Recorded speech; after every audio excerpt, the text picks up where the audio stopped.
Hey, come see us on tour. We'll be in Duluth, Georgia, Jacksonville, Florida, Los Angeles, Tempe, Arizona, and Burbank, California. Go to jimmydore.com for a link for those tickets. Guess what? Do you see the headline? It says Brian Stelter returning to CNN as chief media analyst. Finally. Whoa. If he's returning, that must mean that the trumpeting is upon us. Yeah, he only comes out during, it's like the eclipse. When the Trump is out, then the Stelter, so too the Stelter. I liked how they have a picture of him with his mouth open like they're about to throw him a fish. Anyway. Brian Stelter is heading back to CNN to lead its coverage. Because the world has been clamoring, bring back Stelter. The leadership, particularly. When I think in Stelter, I think of his leadership. He's such a leader. His return is a surprise move, Kurt, that comes more than 2 years after he left CNN, following the network's canceling of his weekly Sunday. He left CNN after his show was canceled. That describes the process of being fired, by the way. He left after they canceled him. Oh, you know how people usually stay after they get canceled? That's like saying, yeah, I left my wife after she divorced me for cheating. I just felt like it would be weird to still live in the same house, so I left. But now you're back. That's a leader. Calling, and they're going to call it his weekly Sunday media affairs program. It's still going to be called Reliable Sources with Brian Stelter. That's like calling your show Healthy Family Dynamic with Woody Allen. Or with Brian Stelter. Or with Brian Stelter. Healthy eating with Brian. In his new role as chief media analyst, Stelter will appear on CNN's Air, develop digital content, and helm its flagship media newsletter, also dubbed Reliable Sources. He owns the name? It will WWE wrestlers can't take their name with them. He was allowed to take Reliable Sources? His wrestling name? He says it will be different because I am different. Does that mean that his newsletter is going to somehow look fatter? Is that what he means? He's more like the chief buffet analyst. Am I right? Come on. Whenever a guy tells you that things are going to be different this time, just remember that scene where Shelley Duvall had to lock Jack Nicholson in the freezer in The Shining. He said he was all better too. Just remember. Yeah. Then it's hello, Brian. But this is not going to be Back to the Future. I just want to get to this so badly. I want to show you this, how bad he is. In October 2020, Brian Stelter does an entire segment on how fake news story. This is the guy who's hosting Reliable Sources. Now, remember this, the guy who hosted Reliable Sources before Brian Stelter, he got fired because he did too many stories that were unreliable. They had to get rid of him. He went to Fox News. They brought in this guy. And so here he is going to do an entire segment on how a fake news story is crafted. It's called Manufacturing a Storyline from Russia to TV. But guess what? The story Brian Stelter is calling fake was the Hunter Biden laptop story. It was my God. Yes. Let's watch. I guess all the King's men could put Humpty back together again. So let's watch this. It's about emails again. This time, emails from Joe Biden's son, Hunter. So let's take a look at how a storyline is manufactured. In this case, a loudly anti-Biden storyline, redounding to Trump's benefit. First, it helps to really view this as storytelling, not so much as news coverage, but as political entertainment, where crushing the other party is entertaining. Fox News, the beating red heart of the right-wing media machine, molds reality into a serialized TV drama. That's how Vox recently put it. Think Lost or 24. Think Game of Thrones or Breaking Bad. Think Westworld or The Wire. Every day, every night, there are what appear to be new developments in this entertainment drama. Some new twist to keep you watching. A new storyline was introduced right on time. There it is, the New York Post front page, announcing Biden secret emails. More shadiness involving Hunter Biden. As political entertainment goes, this is not a brand new TV show. It's just a new season of the show. Hunter Biden's business dealings in Ukraine were a key part of the plot last season in the impeachment of President Trump. Hunter has already apologized. Well, he's already admitted to poor judgment and swampy behavior. His father has said that it will not happen again. And at this point, most people have moved on. But Trump needs a closing argument. So wait, he and his media... So wait a minute. So So first of all, so he's saying that Hunter's already admitted to poor judgment.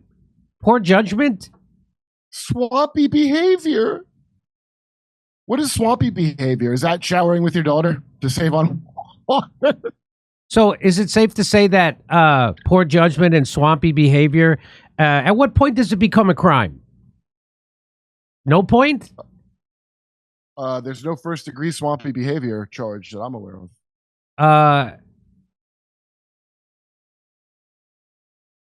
Okay, here we go. Allies usually rely on whataboutism, right? So you ask about the Trump family's swampiness, and they say, what about Hunter Biden?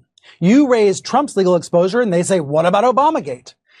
Well, what if we asked about what if we asked first? So it just all you have to do is ask first? It seems like whoever asks first, then the next person is going to be accused of whataboutism. Should I just not believe in America? That's what I heard in what he's saying. You might say, or liberal critics say, Trump is compromised, and they say, no, Biden's compromised. Whataboutism is like a glue. So it's like whoever says the thing first is the correct one, and whoever says it second is the liar. That's what he's... Now I finally understand that double-headed eagle symbolism on all stuff. It represents whataboutism, the eagle of whataboutism. Holds the base together. It also supplies hours and hours of TV drama. So stay mad and stay tuned. That's what it's really about. Let's get back.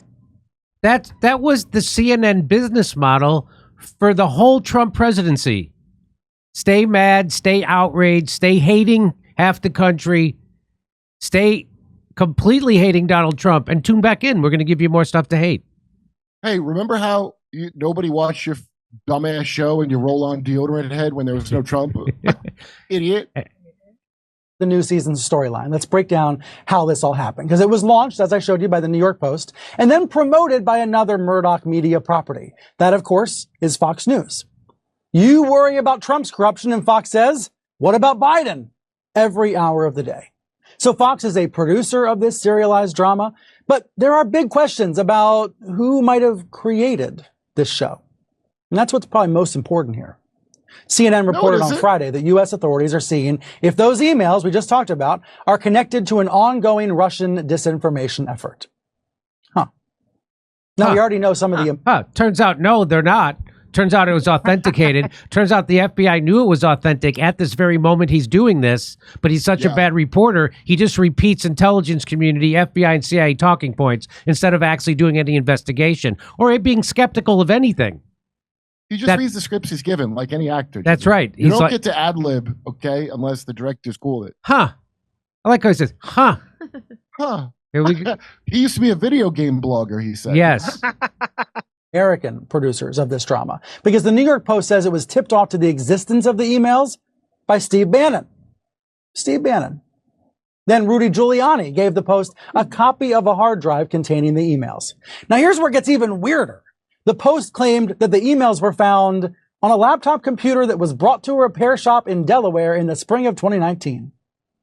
And a shop employee saw the emails and then was worried about getting in trouble or getting in danger, and he made copies of them. There's a lot about this story that does not add up. And the employee has not helped matters. He has contradicted himself in interviews with reporters. And, I mean, for all we know, these emails are made up, or maybe some are real and others are fakes. We don't know. But we do know that this is a classic example of the right-wing media machine. A tip from Bannon and a hard drive dump from Rudy led a former producer for Sean Hannity's show to write a story for the New York Post that gets splashed on the front page that Rudy then used to trash the Bidens all over Fox, and they're doing it almost every hour of the day. And Trump has been hyping the drama for days on end, and this is how it goes on. So I just want to let you know that Brian Stelter and everyone at CNN are the exact thing they claim to hate. They're smear merchants of the highest order. They'll take any scrap from the CIA, the FBI, the Clinton campaign. They'll run with it. They'll not only call Trump a Russian asset, they'll say the he's a traitor to the country. They'll say Tulsi Gabbard is someone currently serving in the military in those BS wars. The exact thing that he's claiming all these people are, that's what he is. And what he's doing right now is smearing people that were actually telling the truth. So he's doing the thing he's saying they're doing. Those people were actually telling the truth about Hunter's laptop. It was an actual story, and the FBI knew it at that moment. We know they did now. And these are the same people who go on to, so he's half the country. He's saying right-wing media, half the country. So that's half the country. So who can we trust? We could trust the establishment media. You got to trust him. Okay. No, now let's. That's amazing. So there he is giving you the breakdown on how a fake news story happens. And it turns out the fake news story is the one he's actually producing right now. That's the fake news. He was the fake news. He is the fake news. Let's move on. Here, Brian Stelter returning to CNN as the... Here's a guy...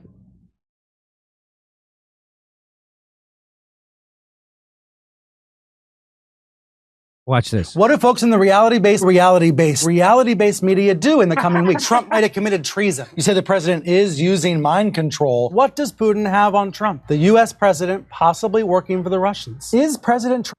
So the thing he was just deriding is the thing that this is what he does for a living. He repeats rumor and lies Possibly. fed to him by the biggest liars in the world, the CIA, the FBI, the government, the people that same thing Chris Cuomo and Don Lemon did with the COVID. They repeated lies given to them by Big Pharma and the government. Instead of being skeptical of those things that they were given and handed and fed, and then investigating them, they just repeat them. Why? Because Jimmy, it fits his narrative. And his narrative is that Trump bad, Republicans bad, right-wing bad, Russia's running everything, and I'm just going to repeat it unskeptically. Here we go. A racist. What do they Is pay the Trump for? presidency a criminal presidency? There's no way to tweet yourself out of impeachment. Impeachment. What I hear on Fox is that the media is obsessed about impeachment. Impeachment.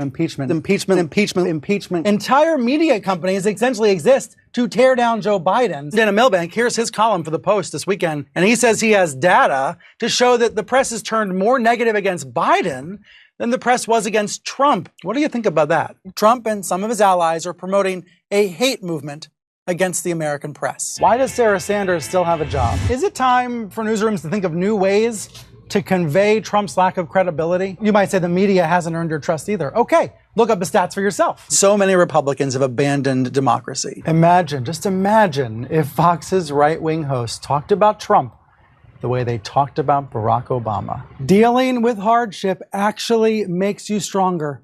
That's what Governor Cuomo said earlier today. That's what I'm going to go teach my kids right now at home. Oh my dear God.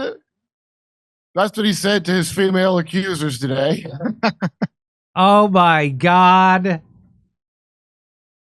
Here's He has kids? yes, he has kids, I guess. I think they should call him not Brian Stelter, but they should call him Brain Stelter for all that really smart news analyzing he just did. So here's a guy who puts him in his place. Watch this. Michael Wolff. I think the media has done a terrible job on this. I think you yourself, while you're a nice guy, you're full of sanctimony. You become part of one of the parts of the problem of the media. You come on here and you have a monopoly on truth. You know exactly how things are supposed to be done. You are one of the reasons people can't stand the media. I'm sorry. You're cracking me up. It's your fault. So what should I do differently, Michael? Don't talk so much. Listen more. People have genuine problems with the media. The media doesn't get the story right. The media exists in its own bubble. That's true. I agree. You got to stop. I mean, that last segment that I just had to listen to of all of the people saying the same old stuff. Also, you're incredibly repetitive. It's week after week. I mean, you're the flip side of Donald Trump. Fake news, and you say virtuous news. No, we just figure out what is real. I mean, I'm listening. Well, I like how he says we just figure out what is real. Like Russiagate, not real. Like the Syrian gas attacks, not real. They thought it was all real. COVID policy, not real. Lockdowns, where the virus came from, who funded the virus, the vaccine stopping transmission and contraction. All those things they said were real. Ivermectin is horse medicine and not human medicine. Not real. All those things they said, not real. He said, we just figure out it's real. No. You have a political point of view, and then you inject it into every story. Doesn't matter if it's true or not. He's never gone back and corrected any of those stories, by the way. They've never gone back and done a mea culpa. Wait, and can I say something else that bothers me, Jimmy? When he says you crack me up, you should never say that if you look that much like an egg. Figuring out what is real is not so easy, and most people don't want to turn to Brian Stelter to tell us what's real. I'm sorry. Hey, do you get stressed because your monthly income just doesn't seem to cover the bills anymore? Well, you're not alone. Most Americans feel this way every day. Everything is still ridiculously expensive, and we're all reaching more and more for the credit cards to cover the basics like childcare, insurance, power, and food. It's tough. If you're feeling this way, you need to call our friends over at American Financing. They're helping hardworking Americans just like you tap into their home's equity to pay off their high interest debt and even create some additional savings to be ready for whatever life throws your way. With interest rates dropping, a company like American Financing that never charges upfront or hidden fees is the perfect partner to help you get into a better financial position. Their salary-based mortgage consultants are saving homeowners over $800 a month on average. Waiting is not an option. Call today. You may delay 2 mortgage payments. Call 888-804-0303. That's 888-804-0303, or visit AmericanFinancing.net/Jimmy. Hey, come see us on tour. We'll be in Duluth, Georgia, Jacksonville, Florida, Los Angeles, Tempe, Arizona, and Burbank, California. Go to jimmydore.com for a link for those tickets.